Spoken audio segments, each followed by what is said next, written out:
Hello everybody, it's Nina. Thanks so much for joining me today for a new tutorial, and I'm very excited to be bringing you some inspiration using Simon's new Blossoms and Butterflies collection. I'm going to be doing some multicolored foiling. I love foiling with ThermWeb products, and Simon's new Rose Bouquet stencil is the perfect stencil to use for this technique. There's some good space between the flowers and leaves, so this is perfect for doing multicolored foiling. It makes it very easy. So I'm going to position the stencil where I'd like it, and I'm going to tape it down with some purple tape from ThermWeb. And I'm just going to make sure I cover up any open areas of the white cardstock underneath so I don't get any transfer gel, which is what I'm going to be using through the stencil, on areas that I don't want it. You're also going to need a few extra tools. I'm going to use a palette knife to apply the paste, and then to smooth it out, I'm going to use the new Stencil Pal from ThermWeb. This super handy tool is perfect for scraping across your paper in either direction and getting a perfectly smooth stenciled pattern. So the transfer gel is a clear gel paste that is great for adhering foil to. This paste reacts with the heat of your laminator, so you get this really awesome foil design that also has a little bit of dimension. I'll apply the paste over the stencil and then quickly swipe the stencil palette across my stencil area to get a really nice smooth coverage of paste across the stencil. This makes this perfectly smooth and so much easier to achieve that smooth effect with the stencil palette versus the palette knife. Let me get this stencil off, and then I can show you up close how great that stenciling looks. Now this looks a little milky right now, but once it's fully dry, this will be completely clear. So later on, I took that piece of paper that has the stencil gel completely dried across it, and I'm going to start cutting small bits of ThermWeb foil, and I'm just layering them over top of different areas of the stenciling. I'm using green for the leaves, and then I'll just use a big piece of pink to cover over the roses. And I used a little bit of the purple tape to help hold things down. As long as you don't have the purple tape over top of the transfer gel, you won't have any issues with the tape interfering with your foiling. I have this in a parchment paper sandwich, and I'll just run this through my laminator once it was good and hot.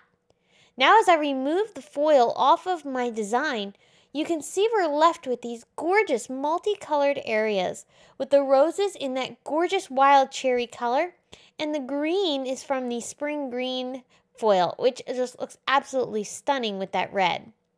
Now you'll notice there are a few areas that had some extra foil transfer. That's really easy to clean up.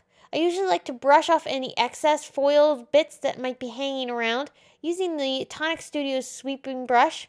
And then I use the sand eraser from Tombow, and I just quickly rub off those foil areas that aren't perfect, and then just dust off the little eraser dust pieces. So my papers are finished, and I'm going to work on adding some sentiments. I pulled out sentiments from the new Wake Up and Make Up stamp set and also the Everything Together stamp set. Both of these are from Simon, and the makeup set is brand new.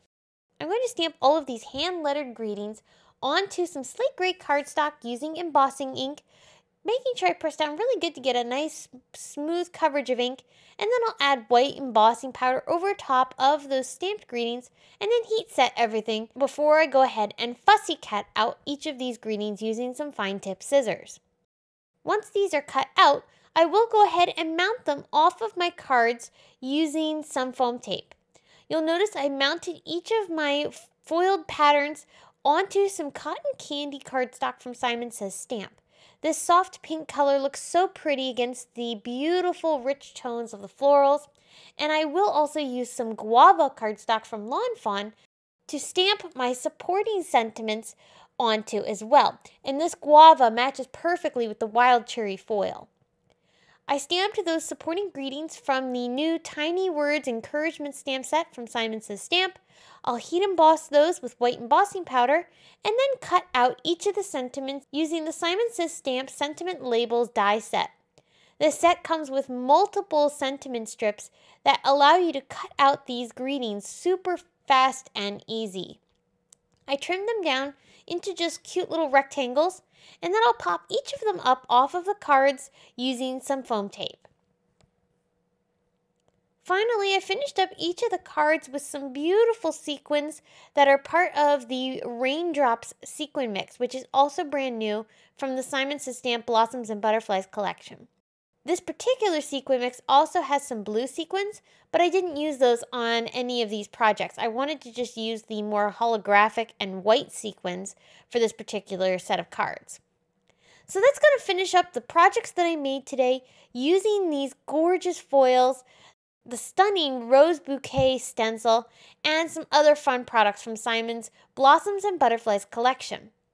I hope you'll stop by my blog to get more information on not only these cards, but also the blog hop. There's a lot of great inspiration over there, and you could also have a chance to win some prizes.